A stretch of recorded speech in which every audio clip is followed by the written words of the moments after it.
Joint meeting of the Committee of Whole of the Hinsdale Village Board of Trustees and the Finance Commission on this Tuesday, September 21, 2021. Chris, could you do a roll call? You bet.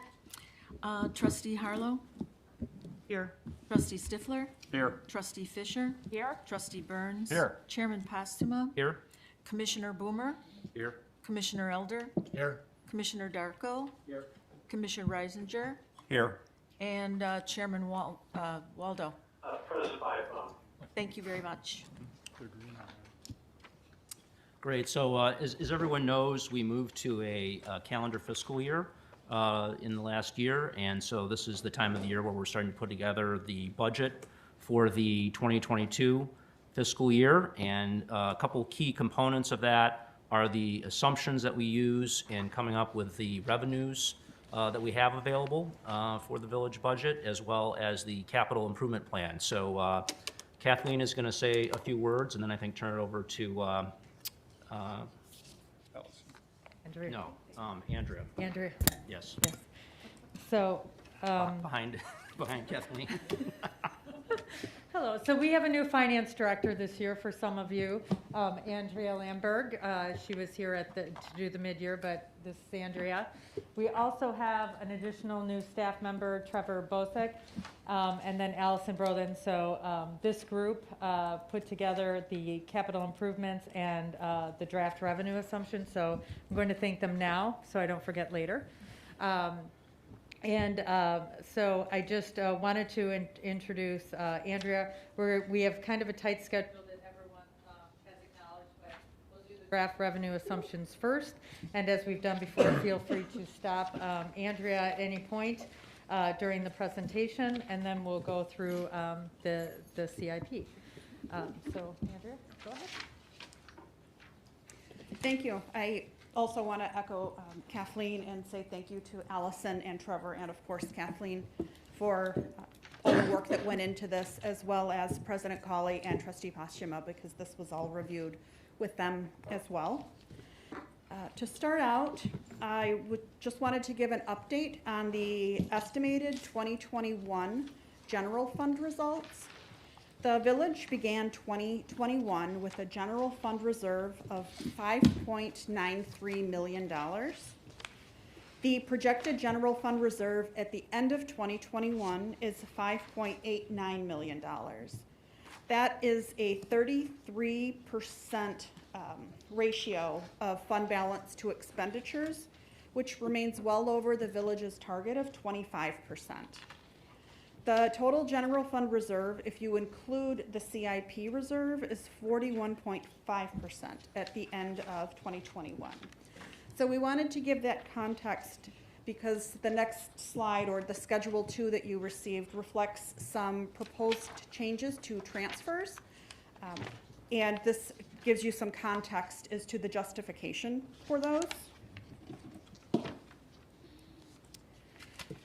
The next slide is a snapshot of the Schedule 2 that you should have in front of you that was distributed, I think a copy was on your desk.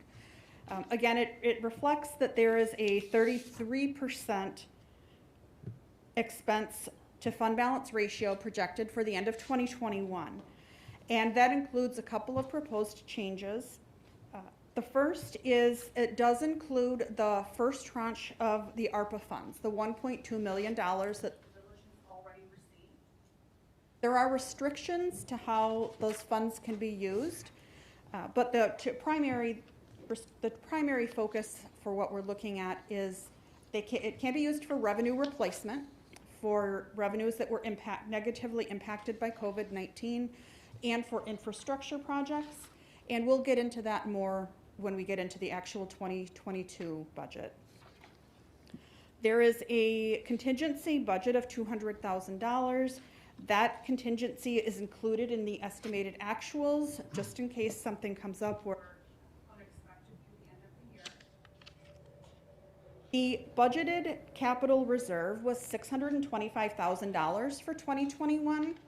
And that was due to not knowing what the impact of COVID-19 was going to be. We are proposing to increase that transfer out of the general fund and into the capital fund from $625,000 to a historical $1.25 million. And again, that is reflected in that 33% reserve. So we'll still hit that 33% reserve with the additional transfer that gets us back to historic levels. The next item is the transfer out of the general fund into the master infrastructure plan. And that was budgeted at $1.72 million. We're also proposing to increase that back to the historical amount of $1.92 million. And lastly, there is an other intra-fund transfer. That is a proposed $400,000 transfer from the general fund into the water fund. And that is due to the 2021 budget, assuming that water rates were modified on January 1st. Whereas the modification didn't occur until September 1st. So that is to replace some of those funds due to the deferred water increase transition. And Andrea, when would we actually formally move those funds over? When would that, at what point in our meetings would that come up? I would say that we could do them at the end of the year. We don't have to take any formal action until we're closer to the end of the year, to make sure that the rest of the revenues and expenditures play out the way that we think. We haven't made any definite plans to transfer them at a certain date. Okay, but like, should it be like at the December meeting as opposed to like after 2021 is over? We can even wait till January because we have enough money in reserve when you look at the capital fund to start on those projects. And then this is just replacing what we didn't put in effective for this year. So we can wait on the fourth quarter returns even to do that. So, Okay. and that's what I would be recommending, not Okay. December. I would wait a little bit further. I was just wondering from an accounting perspective, do we need to have the money in the funds as of the end of the fiscal year for any reason? No, for auditing purposes, we generally try to send the trial balance over to the auditors would you say 3 months to 4 months after the fiscal year ends. So we just have to make those transfers before we finalize the trial balance for the auditors. So there's plenty of time at the beginning of the year to do that.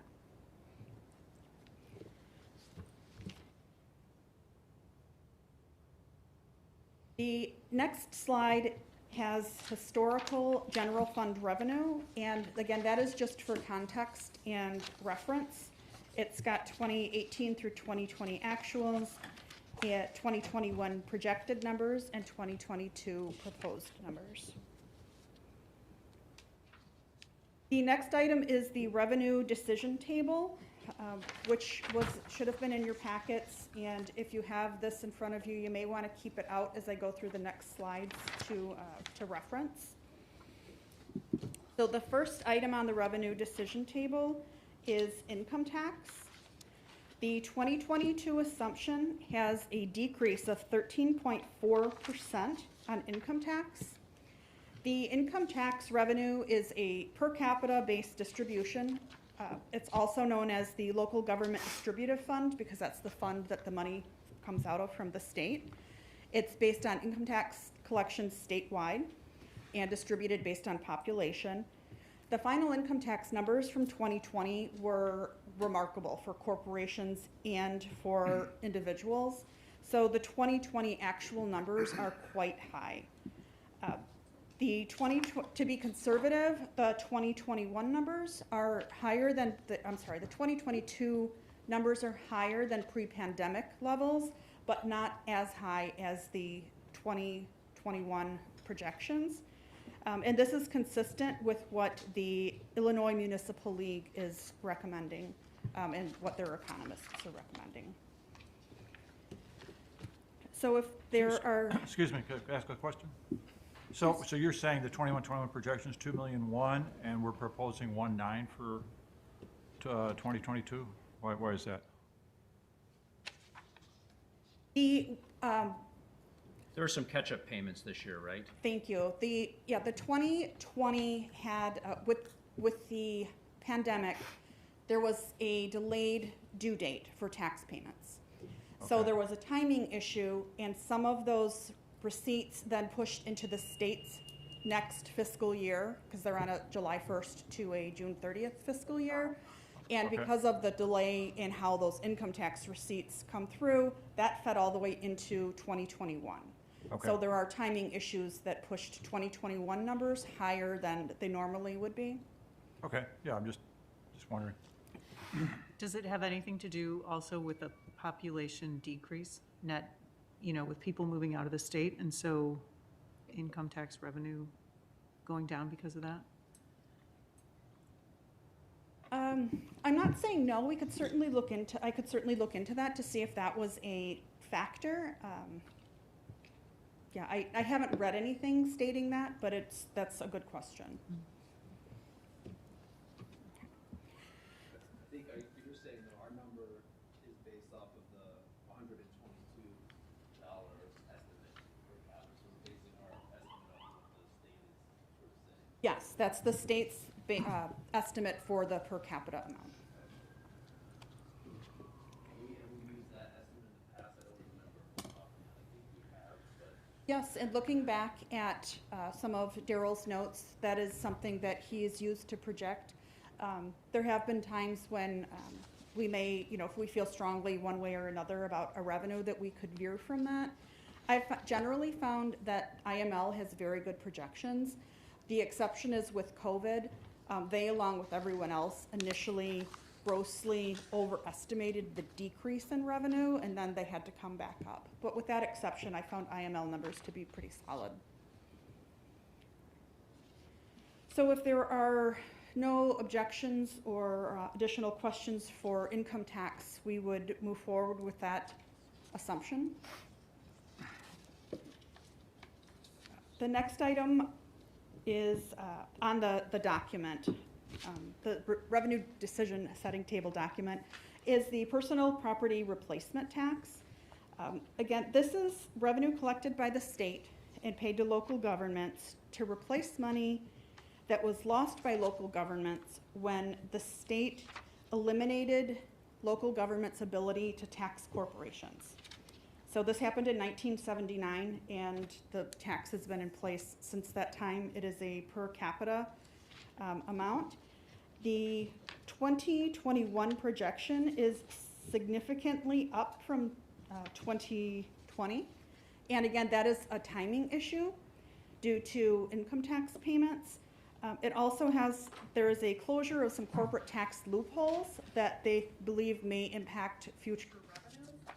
So the 37% decrease in 2022 looks significant, but that is mainly a timing issue.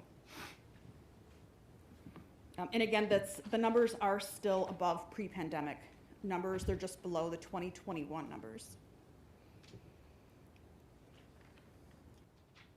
Just in general, from a accounting standpoint, so we book when we receive, we don't make a receivable entry, it's just when we receive the payment, that's the budget, that's the year budget that it is. Throughout the year, we basically operate on a cash basis. However, at the end of the year, we do have a revenue recognition policy, and it's generally 60 to 90 days. So absolutely any revenue that we get in January and February, and then possibly into March, if it's related to the previous year, we will accrue that.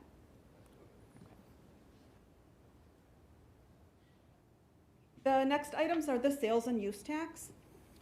The state sales tax is a 1% point of sale based tax. And in addition, the village receives a per capita share of the state use tax. The sales tax revenue has recently benefited from the Leveling the Playing Field Act.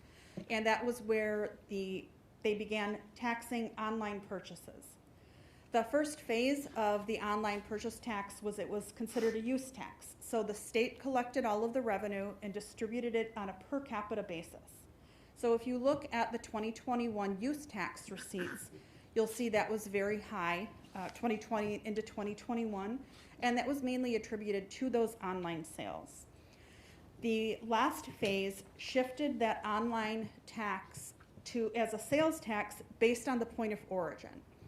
So if you're ordering something from Hinsdale, generally that sales tax is now going to be a Hinsdale sales tax, and we will get that as opposed to the state getting it for everyone and distributing it on a per capita basis. So that is resulting with sales tax generally increasing for online sales and use tax now decreasing because of that shift. So just to explain it in practical terms, if one of us orders something online, instead of going to Oak Brook Mall to buy it, now that sales tax is gonna go to Hinsdale because the person buying it is located in Hinsdale when they ordered it on the internet as opposed to going to Oak Brook. Generally speaking, that's true. Previous to any of this enactment, the online sales generally weren't taxed at all. It does depend on whether or not the entity has a physical presence in the state. So that some sales are still treated as use tax, depending on where their physical entity is, but generally, yes, it's based on where it's ordered from. The other items that are impacting the assumptions for sales and use tax include the closure of the Oasis. So there are revenues that were coming in for that. With the closure of the Oasis, obviously that is a revenue stream that won't continue into the end of 2021 and into 2022. And there is also the redevelopment agreement with Land Rover. And there are revenue sharing payments that will begin in 2022. There is a rate or a revenue sharing structure that varies by year, but the first year has the village retaining the first $460,000 of revenue. And after that, 55% is remitted to Land Rover, and then the remaining 45% to the village. So there's proprietary information as to specifics on the actual revenue being received, but just to keep in mind that although sales tax has gone up, those are two factors that will increase and offset those revenues in 2022. But I understand that the sales tax revenue from the combined new Land Rover Jaguar dealership has gone up since they've opened the new facility. That is correct. They have gone up.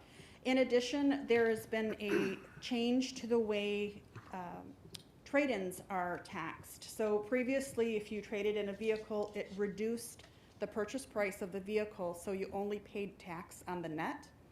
And the new law states that the first $10,000 is forgiven, and anything above that is now taxed. So if you're buying a Jaguar and trading in a $50,000 vehicle, $10,000 is forgiven, but now you're paying tax for the brand new Jaguar and $40,000 of the trade-in. Whereas before that the $40,000 used to reduce the Jaguar price. I'm sorry, I stated that incorrectly. Would it be possible, Andrea, to disaggregate in your 2021 projection for sales tax revenue how much of that is attributable to the new statute taxing online sales, so that we could sort of get a sense for how this reduced number compares with, say, 2019 levels before the pandemic? Yes, I have that. I don't have that information in front of me, but we do have the data available, and I could certainly follow up to give context to that. Do you have a ballpark estimate, or just you need to take that offline? I'm sorry, I don't have a ballpark estimate that I could give you right now, and I don't want to throw out a guess. Fair enough, thank you. Okay. Did you say the use tax was impacted by the online? When the act first came out, online sales were taxed as a use tax.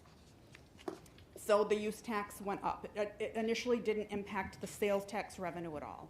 So the change that occurred in 2021 was now it's based on the point of origin. So it shifted where it used to be a use tax revenue, now it's a sales tax revenue. I guess, related to that question, do we have a general sense of, were there other areas where the revenue significantly increased, whether it's restaurant sales or gas station or other areas? Grocery stores. Yes. With the pandemic, there were a lot, I mean, obviously people were home, and we did look at the grocery store receipts, and those were up significantly. But we don't think those are temporary, and that's why we're assuming it's gonna come down. Yep, I would say that as we go into the end of 2021 and into 2022, sales tax from restaurants should increase, and the sales tax from grocery stores, I would say, would slightly decrease, offsetting that. And it's also important to note that the non-home rule sales tax, you'll see that there are different assumptions for the sales tax and the non-home rule sales tax. And that is because non-home rule sales tax does not place a tax on items that need to be titled, so vehicles, or food, so grocery store receipts. And also to note is the non-home rule, 100% of the non-home rule sales tax is deposited into the MIP fund. So that is not a general fund revenue. Andrea, just an observation going back to the, I guess, sales tax. Car sales lately are going because of the semiconductor chip issue in this in the world. I mean, there's some car dealers on Ogden Avenue that have 1 or 2 cars in the showroom. I mean, it's amazing. I don't know if this has affected Continental or Land Rover, and I don't know what percentage of our overall taxes. It might be a small effect, but just something to, just another thing to worry about. Yeah, I mean, you know, if you look at the 2021, you know, combined projected sales and use taxes, I mean, it's a dramatic increase over the 2020 and 2019 sales taxes. And so, you know, I think some of that stuff is going on, and so that's why we thought it would be prudent to have a lower Good. assumption for 2022 than what we're actually going to have in 2021, because it was so much higher than what we've had in previous years. It just seemed like a bit of an anomaly. Just Right. And this may go away by the time the new year starts. I don't know, but just something to worry about. I think the positive note is that the sales tax are increasing, even given everything that's happened. I think that's a number we've been looking at and trying to find ways to increase that. So it's great to see that number going up. And to build on that point, we take the revenue assumptions, and then we're going to build the budget around those revenue assumptions to make sure the expenses match up. And during that time, we'll hopefully have 1 more month of data that will have come in. And then all of the things that you pointed out, we have no problems with calling Land Rover and ask them what the past few months have looked like. We do get proprietary reports, so we have seen through June, right? Yes, we have actual results through June. Those are actual results, so we've seen what those numbers look like, and as far as the car sales go, it's very favorable. Good, great.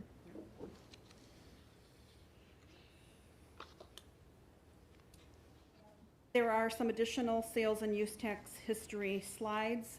That information was included in the packet. Again, touching on the places for eating tax, it is a 1% tax on food and beverage that is collected locally by the village, as opposed to the other sales tax and non-home rule sales tax, which is collected by the state. This revenue was negatively impacted by COVID-19. Resulting in 2020 revenue being down 23% from the 2019 pre-pandemic revenue. This is slowly trending up back to pre-pandemic levels. However, we did have to factor in the closure of the Oasis. So that is the reason that we've got the revenue going into 2022 as being flat from what we're seeing right now. Yeah, okay, if there are no other questions on those items, we will move forward with those assumptions and move into the utility taxes. The general fund share. There is a 5% tax on gross receipts for natural gas and water service, 6% of gross receipt of telecommunication service, and per kilowatt hour tax on electric service, which is approximately 5%. 1.5% of the total amount is allocated to the MIP fund. For 2022, receipts from utility tax on electric are budgeted to increase 1% based on current rising costs. There's been some information in the news recently about some energy reform, and from what we've seen, there have been a lot of estimates that we've seen, I've seen things in the Tribune that a household will see an increase of $4 to $5 a month. AARP said it's going to be $10 a month. I think I could give you 5 sources and get 5 different numbers. But everyone is estimating that this is likely to increase going into 2022. Comparing rates this year to the same time last year, they're flat, so that is why we're only increasing that, assuming that 1% modest increase. However, on natural gas, we are budgeting a 5% increase. That's based on current natural gas rates. The current rates are up 50% right now from where they were last year.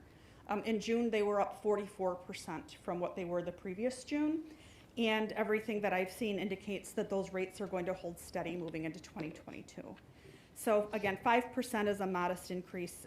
I expect that we would see that, if not more, in those taxes going forward. The receipts from the utility telephone tax, there continues to be a multi-year trend for that tax going down as people move away from landlines. The 3-year average decline was somewhere around 15%. So that is what we used for the 2022 assumption. They do expect that to level off at some point. There are only so many landlines people can get rid of, but in looking at the receipts, that has not slowed down yet. And then lastly is the water utility tax, which is again 5% tax on gross receipts for water purchases. So for 2022, the increase is attributed to the increase in water rates that was recently implemented. As the water purchases go up, that tax will go up accordingly. But the fee that was implemented won't impact the tax at all. That's completely separate. That is correct. The new infrastructure fee is not part of the water tax. That's only on the portion, not on the fixed fee. Okay. If there are no questions on those assumptions, again, we'll assume we'll use those barring anything significant coming up. And then we'll move into the permit revenue. I do have a question. Yes. Is there any tax on cable? Yes, there is a cable tax. I don't have that data in front of me, but we could. It's not one of what we categorize as one of the major revenues that we review, but we do receive revenue from the different cable companies. That's part of the municipal code.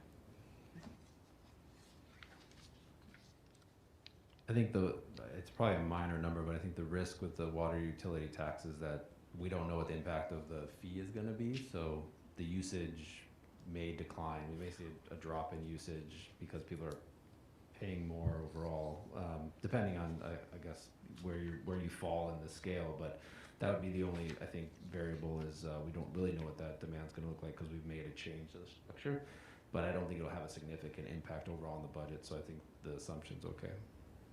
No, that's a good point because it's difficult to predict how consumer behavior is going to change based on a change like that. Yep. I mean, the average person's rate is going down. Correct. Right? Yes. Yeah. But yes, but we don't know if people will, water their lawns less based on those costs. Permit revenue, there is a chart that shows the history of the combined revenue data for permits. That's building, electricity, et cetera. And in looking at trends, and I worked with Rob on this, and we think that the 2022 activity is going to be pretty close to the 2021 activity. It's also something to note that as Hinsdale Meadows wraps up, possibly in the third quarter of 2022, some of that activity will drop off. So based on that, we've left that revenue and that activity flat for 2022. Questions on permits? Some other notable revenues. Pool revenues were down 28% in 2020 due to the impact of COVID-19. Preliminary 2021 pool revenues show a 51% increase over the 2020 results. So kudos to Heather and her staff. And that's an 8.5% increase over 2019 pre-pandemic revenues. So despite still having restrictions this summer, that performed very well. On the other hand, parking-related revenues continue to be down. That behavior still hasn't returned to pre-pandemic levels. We have shown some improvement in parking permits in the third quarter in some of the renewals, but still those are not nearing the pre-pandemic levels. And lastly, the village applied for a grant for the parking deck through DCEO, and it was very uncertain if the funding would come through.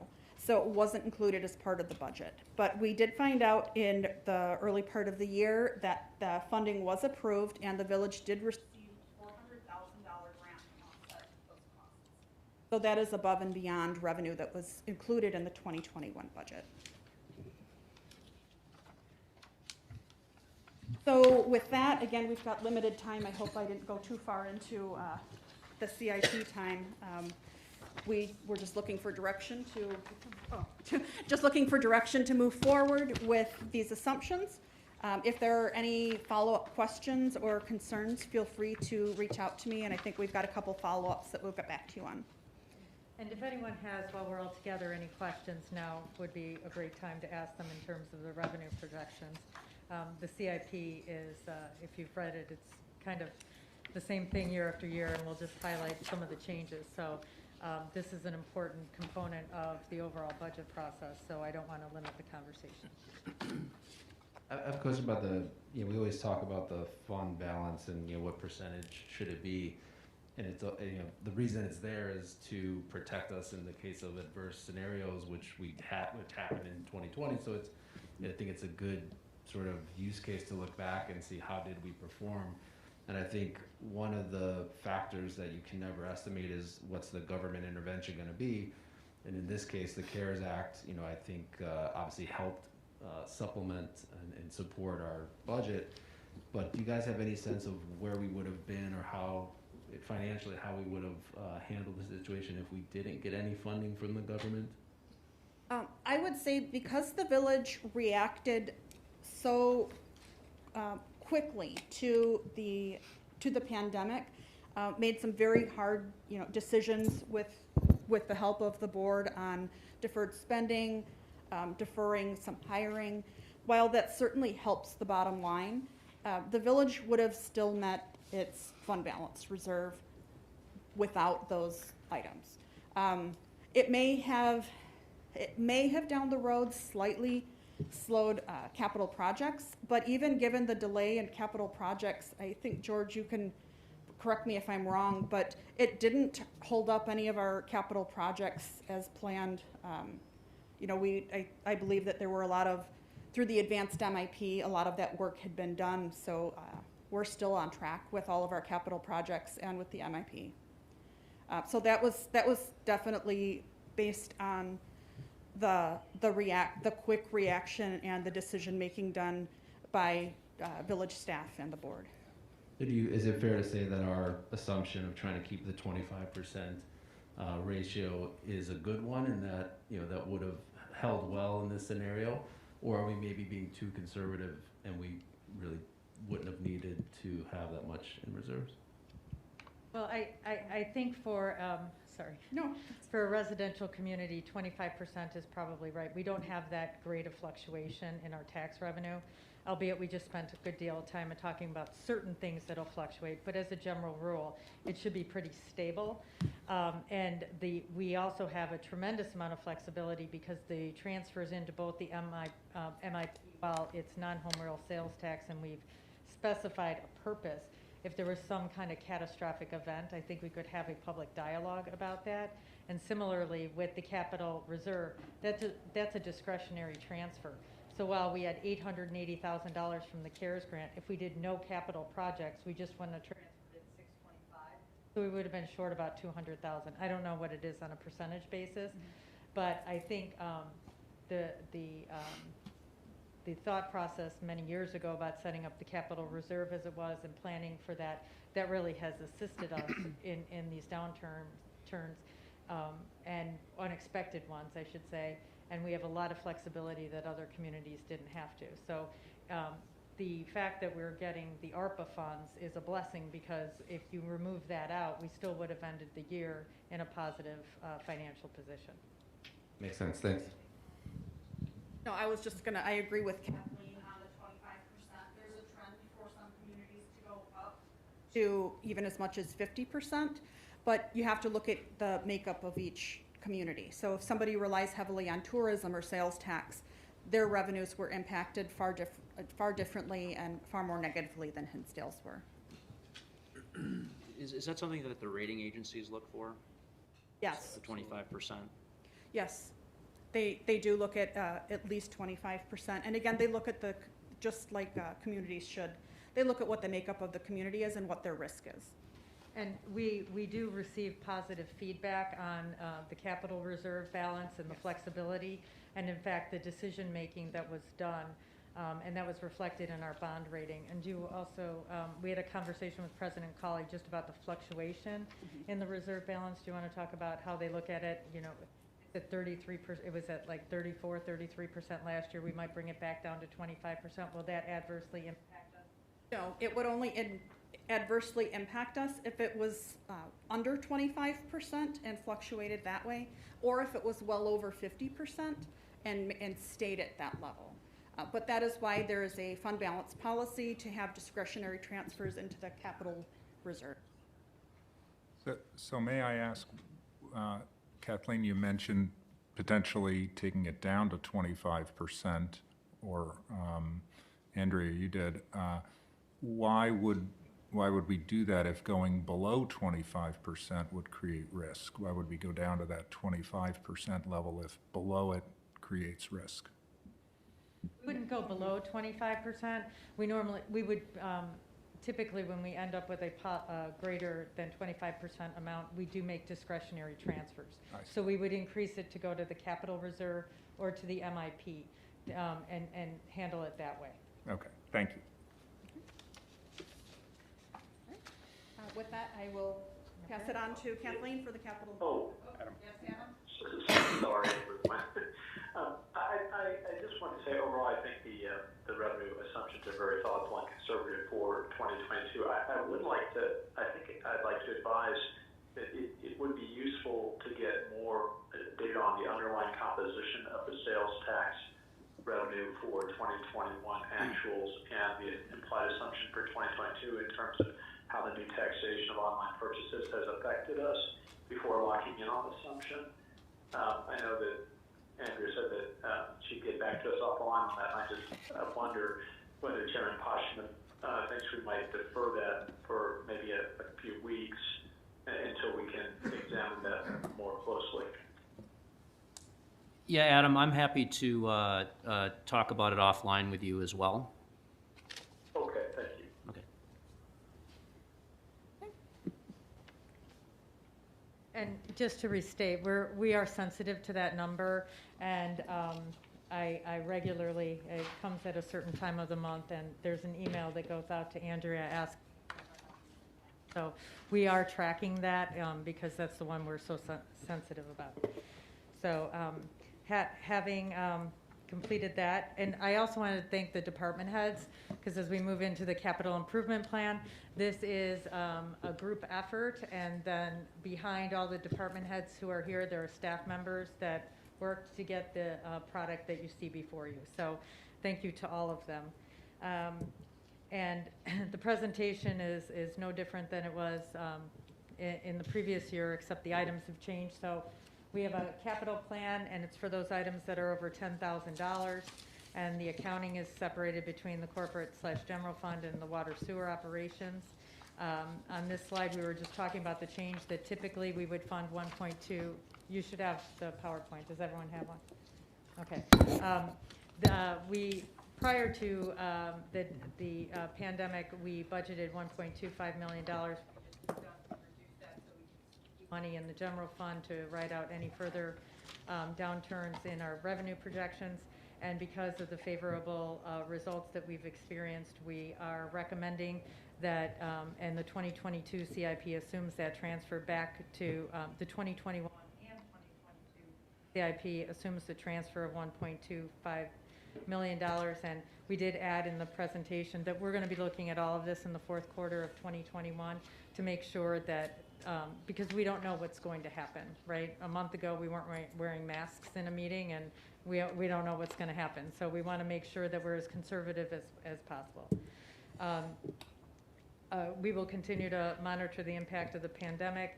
As Andrea showed, the Schedule 2 had $200,000 in a contingency, though this is really a budget item. We're going to use that same number for next year when we build the budget, just to make sure we have a little bit of an extra cushion. We didn't last year have anything from the state where there were any direct attacks, but in 2020 and 2021, admittedly, the focus was less on government activities, and the General Assembly barely met.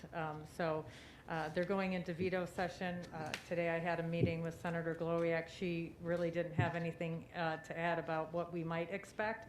So it isn't like, as of today, there's nothing big on the horizon that threatens the municipality. Things could change.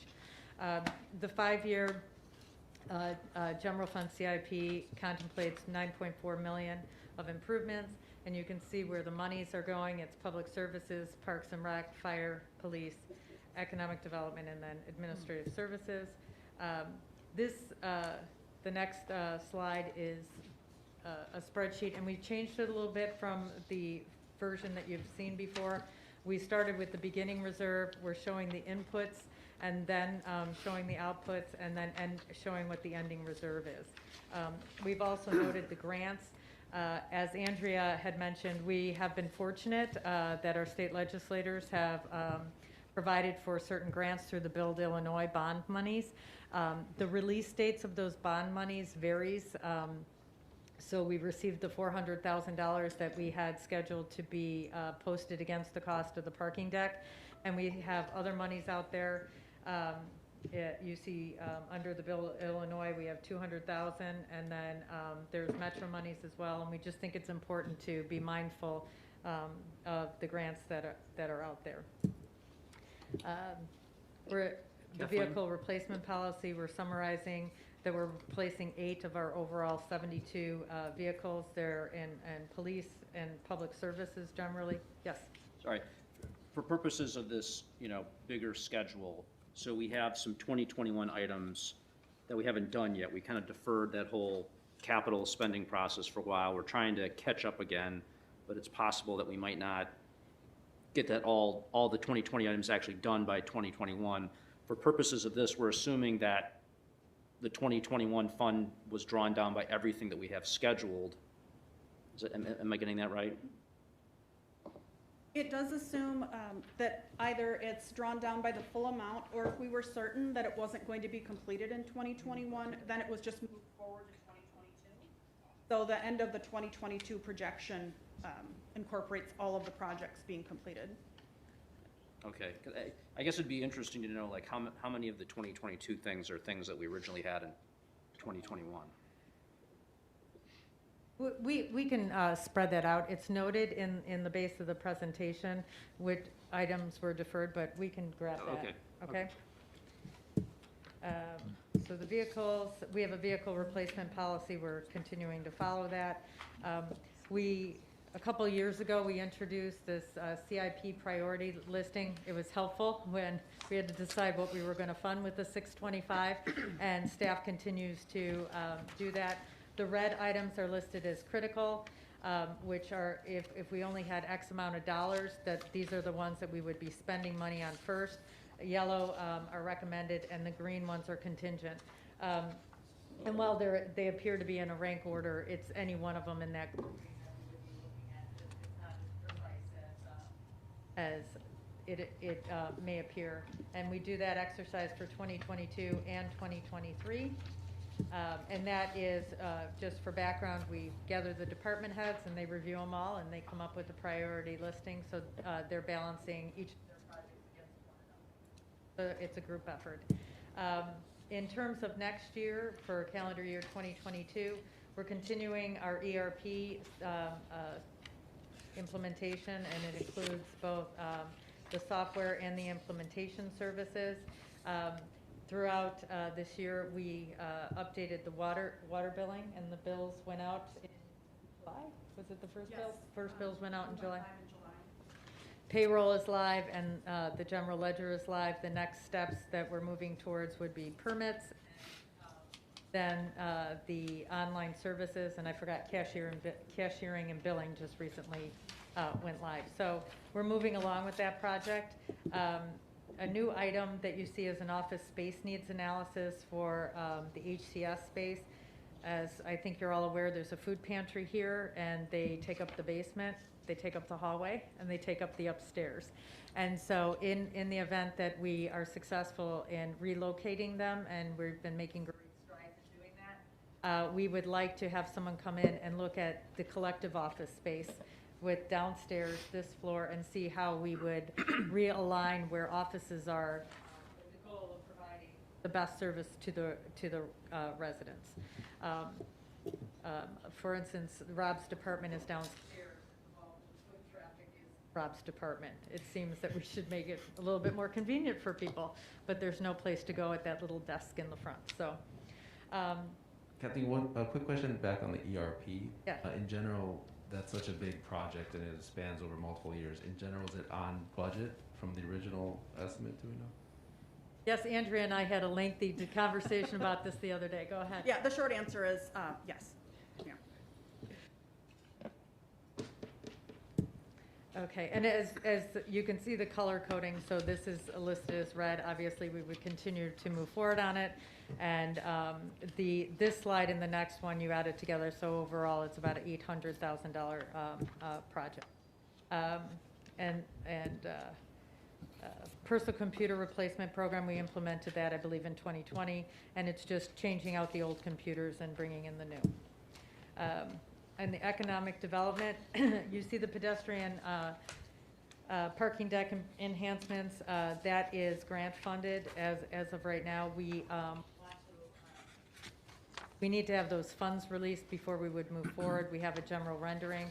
There is the potentiality that we could use some other funds, such as ARPA funds for that, but we still have to work through those details. Historic signs for the Robbins Park area that have been requested by the HPC, Historic Preservation Commission.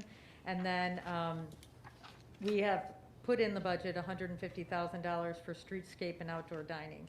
And that's just an estimate. We're still, I believe all the trustees received a memo from Trevor saying how far we are in the process. And so we still need to refine that number, and that could change even after we establish the budget, but that'd be something we're working with the board on. And for everyone's consumption, we all realize that the Jersey barriers, that we can probably do better than that. And so we're looking at a more permanent solution in the downtown. So trustees Fisher and Burns have been helpful in looking at our options. Kathleen, where'd that 150,000 number come from, besides the error? Trevor? Oh, sure.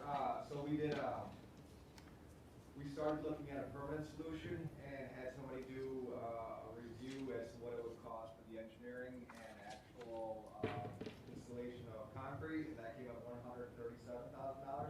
Okay. As we were going through our discussion, we were looking at a possible intermediate hybrid approach where we would have a temporary solution where maybe we would have wood coming off from the sidewalk and then putting in planter boxes, and thinking about if we went one way or the other, that maybe that 150 would be either permanent concrete and engineering solution or the temporary wood and planter boxes. Okay, so that's good to know. I mean, it's 150, maybe it's 200, it's not 500, it's not 50. I mean, it's, we're No. starting to get a sense of what that's going to be, and we still don't know if we're going to share this with anybody and blah, blah, blah. Yes, we're trying to be as judicious as possible, but still having a nice product at the end. Very nice product. So that's the question I was going to ask. I think Neil just touched on. Are there some thoughts or discussions about sharing some of the cost with the restaurants who are directly benefiting? We from can this have program? those discussions, yes. Okay. But we need to know what the plan is before we have that dialogue. And if I was the restaurant guy, I'd say you're gonna get more tax revenue. It'll look nice. I'm all for it. Okay, and so, and we will get the information of what was deferred and how that's funded, but you can see in the presentations before you, the parking deck enhancements, you see it was deferred from calendar year 2021. We've noted the new item of the historic signs for the Robbins area, and then you see new item for the outdoor dining. The police department, Excuse me, Kathleen, Yes. sorry. The parking deck and pedestrian enhancements, could you give me a sense of what those are? yeah, about a year ago, we shared a rendering, and that is to connect the parking deck to that walkway by the Okay. Chamber of Commerce and down the stairs, and to make it more aesthetically pleasing. And we have money that, again, is from the Build Illinois Fund, and so it's about $200,000 that we as staff, when we talk to our legislator, that's what we earmarked it for. We haven't received the money, they haven't released it, so that's what the delay has been. But we will continue to work with our legislators as we want that to be a project for next year, so that we have an attractive walkway to bring down to the attractive outdoor dining. For 200,000, it's gonna be a real attractive one, it sounds like. Yeah. That was an original It's kind of a estimate. dingy walkway, and it's not Oh, very yeah, well oh, no lit. doubt, no and- doubt. is. I'm just thinking 200,000 that's a lot of enhancements. You know, Again, these Yeah. are, these are estimates that we receive, and our goal is always to bring them in under budget. Okay. The police department, they are replacing 2 squads, and then we had a roof study done. I think all of the trustees should have a hard copy of it. So this is just following the recommendations in the roof study. And then the additional parking pay boxes, we have that in there at $171,000. We are still working. Deputy Chief Lilly and Chief King and I, along with Mr. Bloom, have been meeting to discuss parking management in the downtown. Okay, and you can see the pay boxes were deferred from 2021. And then the fire department, because they share a building, they're their budget's absorbing 50% of the cost, and they're replacing a staff vehicle, and that was deferred from 2020 and 2021. So, and then moving on to page 23, which is the public services CIP. You can see that we're replacing a considerable amount of vehicles, and that's a good thing because they're used every day. Many of them double for snowplow operations.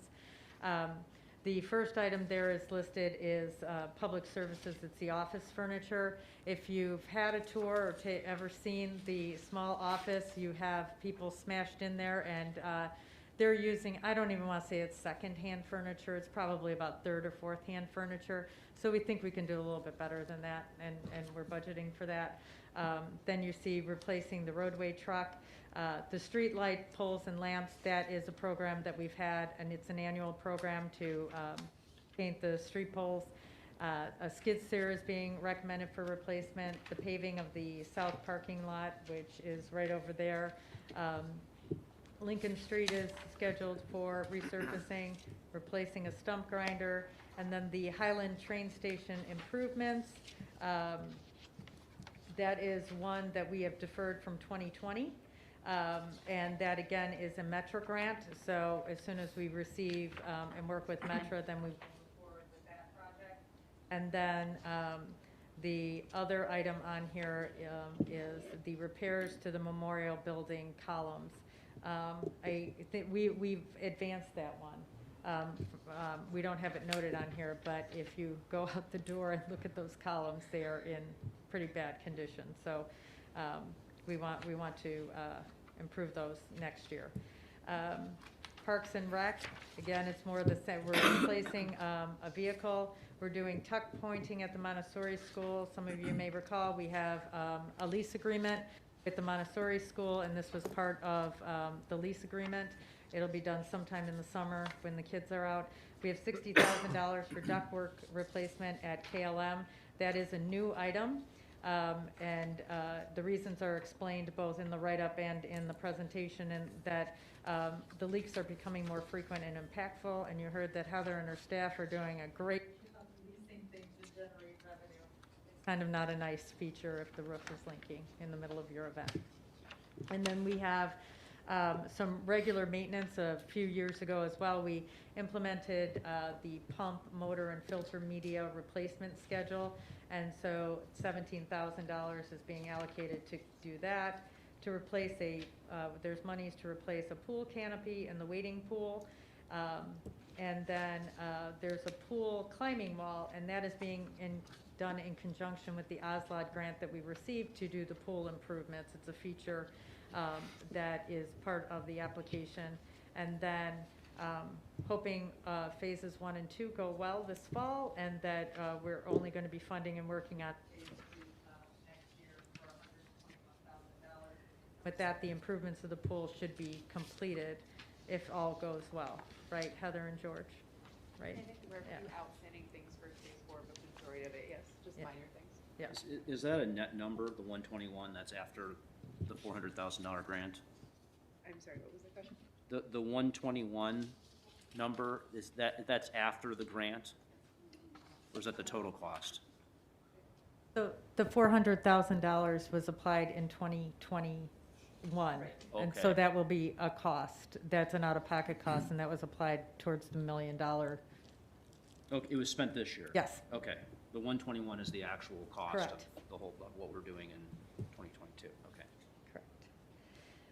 Okay, so that's the general fund. I don't know if anyone had any specific questions about that, and we can move on to the water sewer fund. The first item listed here is for the fire hydrant replacement, and that's an annual program. We have Standpipe Engineering in for $75,000, and that is critical, and it's a new item, some newer item. We did a study, and I can't recall when the original study was done, George, to give us the cost estimate. Excuse me, yes, we had a preliminary inspection done 3 or 4 years ago to get us some ballpark numbers, but if we're gonna do this project in 2023, we have to actually have a pretty thorough inspection of that standpipe prior to doing the work. So we wanna make sure that that detailed work is done next year, because if we're gonna paint it and do the repairs in 2023, we have to be ready. Plus, there's coordination with the cell companies. We're gonna be responsible for coordination of relocating some of that equipment that's on the tower per our lease is with the cell companies. So there's quite a bit of preliminary work that needs to be done next year in order to be prepared to do the work in 2023. And George, at a high level, the standpipe, its function, I mean, it serves the elevated same storage purpose for as our a. water right. system, so it serves both as like added storage and also works to provide pressure to certain areas of the village. And Supplemental. can you explain why it's so costly to paint it? Because the next year, it's $1 million, so. It's quite a process, like, so you have the telecommunication coordination, which there'll be expenses with, and then there's containment, there's sandblasting, there's various coats of paint on the existing structure. So you get it down, basically sandblast it down to raw material. Then if there's things that either need to be welded or repaired, they come out, they have to put up a giant containment system so we're not introducing debris into the environment or around the school. So it's not just sending out some guys with some rollers and some paint. It's a professional service that's provided by only a select few companies. How often do we have to do that? I think it was done maybe 20 years ago. It Don't was quote me on done in that. 2003. Yeah, so it's probably every 15 years. We want to be 15 to 20. Because we don't want to get into a larger issue, because water could be corrosive. So And I'm sorry I skipped through this slide, but in the water sewer fund, we're scheduling 3.1 million, it's page 34 of improvements over the next 5 years. And the $1 million standpipe painting is in 2023. The other thing to note, and this goes back to the infrastructure fee, we're hopeful that we can implement the water main replacement program in 2024 and begin is something that it's a best practice, and we do have older water mains, and we certainly have a list. Yes. Okay. Interconnect Engineer study. This has been in the budget for several, or in the CIP for several years, and it's scheduled for this year. It is, as the description states, it's to do a study to identify alternate water sources in the event of a catastrophic failure beyond that which our wells could handle. And so oftentimes, for instance, we're on a different system perhaps than Western Springs, and I think Burr Ridge as well. And are there opportunities for us to establish an interconnection in case there was some kind of catastrophe? We listed this as contingent. There's a lot of other work that we have to do, but this is something that we want to think about doing perhaps next year. To upgrade the SCADA system, that is listed as critical, and it's a computer system where we, as George said, we monitor the levels of the pressure in the system, and it's time to update it every 5 years. Well number 2 is being rehabbed. That's one that we will keep operational, and it is a backup to our water supply, and that's $70,000. We're going to abandon well number 10, and that was deferred from calendar year 20 and 21 to this year. And as it's been written up, that there's issues with it being out of service, and it's a reliability issue. So rather than investing money in something bad, we'll just put it out of service. We have enough water supply to go with the other wells that are remaining operational, correct? Yes, Okay. if needed. And then replacing a water sewer truck at $45,000, and that's used day to day.